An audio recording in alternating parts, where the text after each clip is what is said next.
लूट का खौफ दिखाकर सिपाहियों ने वसूले लाखों रुपए, 2 कांस्टेबल गिरफ्तार, पुलिस महकमे में मचा हड़कंप। आपको बता दें, एक बार फिर यूपी पुलिस द्वारा खाकी को शर्मसार करने का मामला सामने आया है। इस बार मामला यूपी के अलीगढ़ के थाना सासनी गेट का है, जहां एक व्यक्ति से जबरन रुपए वसूली के मामले में कोतवाली के 2 सिपाहियों के खिलाफ केस दर्ज किया गया। दोनों सिपाही इस व्यक्ति से करीब 1 साल से अवैध रूप से डरा धमकाकर वसूली कर रहे थे। वहीं एसएसपी अलीगढ़ ने मामले को गंभीरता से लेते हुए एसपी सिटी से मामले की जांच कराई। जांच में आरोपी सही पाए जाने पर थाना सासनी गेट या कोतवाली के बजाय क्वारसी थाने में शनिवार रात को आरोपी सिपाहियों के खिलाफ अवैध वसूली आदि धाराओं में मुकदमा दर्ज कराया गया, जहां मुकदमे के आधार पर दोनों सिपाहियों को रविवार को रिमांड मजिस्ट्रेट के समक्ष पेश किया गया, जहां से दोनों को अंतरिम जमानत भी मिली। अब 8 जुलाई को पेशी की तारीख तय की गई है। आपको बता दें, थाना कोतवाली क्षेत्र के निवासी पीड़ित आमिर ने मुकदमा दर्ज कराते हुए बताया कि उसके परिवार पर अभी तक किसी भी तरह का कोई आपराधिक मामला नहीं है। आमिर ने बताया कि पिछले साल सितंबर महीने में एक लूट हुई थी। इस मामले में आरोपियों ने उसके छोटे भाई साजिद का नाम पुलिस को बता दिया। इस पर थाना सासनी गेट के सिपाही शोएब आलम ने फोन कर उसे यह जानकारी दी। अगली रात फिर 2:30 बजे के आसपास सिपाही शोएब के साथ थाना पुलिस आई और उसके 2 अन्य भाइयों को पकड़ कर ले गई। आरोप है कि उन्हें अगले दिन 1 लाख रुपए की रिश्वत लेकर छोड़ दिया गया। इसके बाद साजिद के साले को सहसवान से पकड़ लाए, उसे भी 1 लाख रुपए की रिश्वत लेकर छोड़ा गया। वहीं पीड़ित आमिर ने आरोप लगाया कि शोएब व उसके साथी सिपाही वीरेश ने अलग अलग तरह से डरा धमकाकर लाखों रुपए लिए। इतने रुपए लेने के बाद भी ब्लैकमेलिंग का ये सिलसिला जारी रहा। दोनों सिपाही कभी होटल से खाना मंगवाते तो कभी लाते तो कभी गाड़ी में पेट्रोल भरवाते। वहीं आमिर ने आरोप लगाते हुए बताया कि आरोपी सिपाही कभी टाइगर के नाम पर तो कभी सीओ के नाम पर तो कभी एडीजी के नाम पर रुपए मांगते। इन सब की वजह से उसका परिवार आत्महत्या को मजबूर हो गया और घर में ताला लगाकर छिपता फिर रहा है। हिम्मत कर उसने इस मामले की शिकायत एसएसपी से की और साक्ष्य बतौर कॉल रिकॉर्डिंग भी दिखाए। ये एक शुएब नाम का एक सिपाही था, वो मेरे पास आया था। आमिर, तेरे भाई का नाम साजिद है? मैंने कहा हाँ, मेरा नाम भाई साजिद है। तो बोले साजिद का नाम है लूट में, साजिद कहाँ है? तो मैंने कहा वो सहसवान गए हैं, उनकी सास की आज बरसी है। तो अच्छा बरसी है, तो उन्होंने कहा मुझसे शुएब ने अपने भाई को मोबाइल बंद करा देना। ठीक है। और बोले तुम शाम को शमशाद पे आना। मैं आऊँ कि हाँ मैं ठीक है आ जाऊँगा। तो मैं शाम को शमशाद पे गया और बोले कि ऐसे तो बात है और तुम अपना भी मोबाइल बंद कर लेना, तो रात को तुम्हारे पास कॉल वॉल आएगी।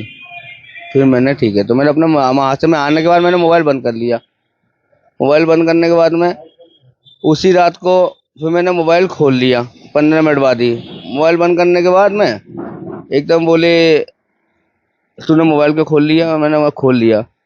मोबाइल खोलने के बाद में फिर बंद करा, फिर मैं सो गया 1 बजे करीब। 1 बजे सोने के बाद में मेरे भाइयों को 2 को, राशिद भाई को, सुहेल को ले गए, दोनों को छोड़ ले गए थाने। वहाँ से एक जैद को भी ले आई थी सहसवान से। जैद को लाए थे, जैद मेरे भाई के साले का लड़का। तो पहले तो जैद को छोड़ा 1,10,000 में और 1 लाख रुपए में मेरे भाई को छोड़ा, दोनों को। बस उसके बाद क्या था, मुझसे कहा तुम्हें थाने आना, तो मैं थाने जा। मेरे पास वीरेश सबसे ज्यादा आता था। मेरे पास वीरेश की कॉलिंग की रिकॉर्डिंग भी है, कॉलिंग भी है, उसकी नंबर भी है। और कभी कभी ये मुझसे डेली मुझे 5 दिन पहले बुलाया उन्होंने थाने में, थाने जाता रहा। 5वें दिन उन्होंने मुझे भी बिठा लिया थाने में। तो 6ठे दिन मेरा चालान, 12 तारीख को मेरा चालान किया। वो मुझे तमंचे में रख रही थी। जब मैंने 30,000 रुपये दिया तो फिर मेरा 151 में चालान कर दिया। चालान करने के बाद फिर मैं डेली बुलाया, बोले हमारी मजबूरी थी, ये था वो था। मैं कोई बात नहीं है। जैसे थाने में चालान होने के बाद में एक मुंशी का नंबर है मेरे पास, वो मेरे हाथ में हकड़ी डाल रहे थे। तो मैंने कहा मेरे हाथ में हकड़ी मत डालना, मेरे यहाँ माल वाला आता है, मेरे यहाँ मार्केट में माल वाले जानने वाले हैं। तो वीरेश ने 5,000 रुपये की बात करी। तो फिर उन्होंने कहा नहीं 5,000 नहीं, तो हमने 10,000 हमारे हाथ में रिक्स है। तो वीरेश ने उसका व्हाट्सएप पे मेरे पास नंबर डाल दिया था, ये दीवान जी है, इनको 10,000 देना। मैंने ठीक है, मैं 10,000 दे दूंगा। तो मैं कचहरी से आया जमानत करा के, और मैंने शाम को नहा धो के रात को जाके आगरा रोड पे बैंक ऑफ बड़ौदा के आगे जाके उसको सिपाही को 10,000 रुपया दिया। उसने क्या करा, मेरे हाथ में हकड़ी ने डाली थी। ये डेली फिर उन्होंने बनाने लगा, जाने लगे। फिर बाद में बोले आमिर तेरा भाई कहाँ है? मैंने कहा सहजवान। बोले भाग गया वो। मैंने ऐसा नहीं हो सकता भाई, भागेगा क्यों? बाद में बोले एक काम करो तो वीरेश से बात करो, शुएब भाई ने मुझसे बोला। फिर मैंने वीरेश भाई से बात की। मैंने वीरेश भाई को बोला नहीं नहीं वो मजाक कर रहा है शुएब, और तुम्हारा भाई पकड़ा गया है, तुम आके हमसे बात करो। हम गए, बात किया। बोले क्या क्या चाह रहे हो तुम बताओ। मैंने कहा क्या चाह रहे हैं, जो तुम चाहोगे वो होगा। तो बोले ठीक है, 1 लाख रुपए इन्होंने मांगे थे, नहीं तो हम 20 नाखून निकाल देंगे, टांग में गोली भी मार सकते हैं, इन्होंने ये बात बोली। तो हमने ठीक है, हम घर गए। तो हमने जितने घर पे पैसे थे उनसे लिए, कुछ अपने मार्केटिंग में से माल वालों से लेके इनको 70,000 रुपये दिया, 1 लाख नहीं दिया, 70,000 में। उसके बाद भी इन्होंने भाई को मारा। फिर बोले 2-3 दिन रखा थाने में, 17 तारीख को पकड़ा, 20 अक्टूबर को चालान किया। बोले आमिर मामला जो है हाई लेवल पे हो गया है। तो हमने सीओ साहब से बात किया, सीओ साहब ने भी कहा है और इंस्पेक्टर साहब ने कह दिया कि छोटा सा चालान करके भेज दे रहे हैं हम इसको, 151 में तो नहीं भेजेंगे, 120 भी बताया था। बोले 2-4 दिन में जमानत हो जाती है। हाँ नहीं, 120 लूट वूट नहीं दिखा रहे हैं हम, खाली 120। हमें तो पता नहीं था। फिर हमने कहा ठीक है। बोले एक काम करो 50,000 रुपये ले आओ। मैंने ठीक है। बोले 50,000 यहाँ देना, बाकी अलग साइड से देना। मैं ठीक है।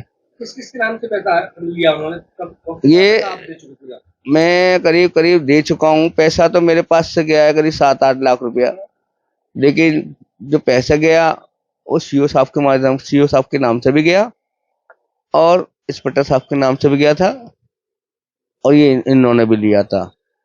फिर इनके वहाँ भाई मैंने 120 भी क्या होती है, बोले हाथ 2-4 दिन में जमानत हो जाती है। मैंने ठीक है। फिर 2-4 दिन में नहीं हुई। बाद में इन्होंने क्या करा, पैसा लिया, मैंने पैसा दिया, पैसा वीरेश ने लिया अपने हाथों में। और विदेश परसों ये बात क्वारसी पे भी बोले कि हमने 40,000 लिया था, इससे ज्यादा नहीं लिया था। हमने 20-30-38,000 तुम्हारे भाई पे रिकवरी दिखाई थी, 2,000 हमने ले लिया। अच्छा एक चीज बताइए, अलीगढ़ में और किस किस अधिकारी के नाम से सामान या पैसा लिया आपने या सामान दिया? नहीं सामान तो पैसा तो कोई नहीं लिया, सिर्फ सामान जाता था, वो भी टाइगर के नाम से जाता था। मैं नहीं जानता टाइगर क्या है, कौन है, मतलब नहीं है मेरा। और इसके अलावा कौन अधिकारी था? एक एडीजी नहीं, उनके नाम के ताले वाले गए थे, सामान गए थे बस। और खाना तो कभी सीओ साहब के बच्चे आ गए हैं, कभी नए इंस्पेक्टर साहब आए हैं अभी सातनी गेट पे 2-4-5 महीने पहले, उनके नाम से भी 1-2 बार खाना गया था बस। कितने महीने से खाना खिला रहे हो आप? मैं ये समझ लो अक्टूबर से मैं चालू हूँ और आज तक से अब जाके बंद हुआ। मैं कभी किसी अधिकारी के वहाँ नहीं गया, मैं तो खाली वहाँ जाता था, ये ले लेते रास्ते में खाना मुझसे। क्या बोल के लेते थे? क्या मतलब खाना ये जाना है, आपका क्वालिटी से खाना आना है, क्या फला रेस्टोरेंट से खाना आना है, आज सीओ साहब की वो मैं हम गेस्ट आ गए हैं वहाँ जाना है। कभी इंस्पेक्टर साहब की फैमिली आ गई है, तो कभी टाइगर के वहाँ ना हम लेट हो रहे हैं, जल्दी आओ, भौजाई नाराज हो रही है। मैंने क्या भौजाई क्या होता है, क्या क्या दिमाग खराब हो गया। मैं चलिए ठीक है आ रहा हूँ, वैसे रास्ते में ही हूँ। तो क्या चाहते हैं, किस तरह का होना चाहिए इस मामले में? मैं शिकायत आपने कैसे की, क्या आपके मन में आई जब इतने समय से आप? मैं बहुत अतिया गया था। कभी कभी मैं गुजरात जाता हूँ, चेन्नई जाता हूँ, पुणे जाता हूँ माल लेने, तो कभी कभी सोचता था ट्रेन में से कूद जाऊं, लेकिन परिवार का ध्यान आता था कि माँ है, 2 छोटे। देखिए एक घटना पिछले साल सितंबर में हुई थी, लूट की घटना, जिसके संबंध में कई जो अभियुक्त थे उनकी गिरफ्तारी की गई थी।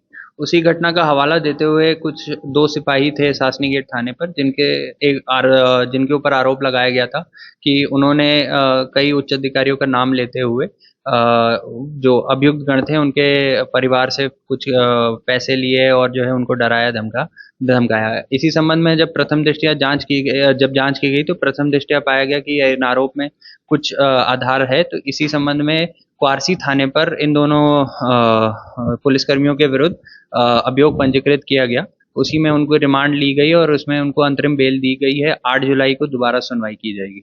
अच्छा साहब, एक सवाल उठता है, जिस तरह से मुख्यमंत्री कहते हैं जीरो टॉलरेंस की बात, डीजी कहते हैं जीरो टॉलरेंस। थानों के आसपास कोई दलाल नहीं भटकना चाहिए, लेकिन इस पूरे प्रकरण में जो कई पीड़ित है उसके द्वारा कहा गया है कि मुझसे सीओ के नाम पे ही पैसे लिए गए, सानू नाम का एक व्यक्ति बताया जा रहा दलाल, उसके माध्यम से जो वहां जीवनगढ़ की तरफ रहता है। क्या इस तरह के लोगों को भी आज पूरे मामले में चिन्हित करेंगे और सिपाही के खिलाफ क्या कार्रवाई हुई अब तक? देखिए, जो भी अभी मुकदमा लिखा गया है इसमें विवेचना भी की जाएगी। जो भी सम्मिलित हैं सिपाहियों के साथ उनको भी इनमें प्रकाश में लाया जाएगा और उनको भी दंडित किया जाएगा।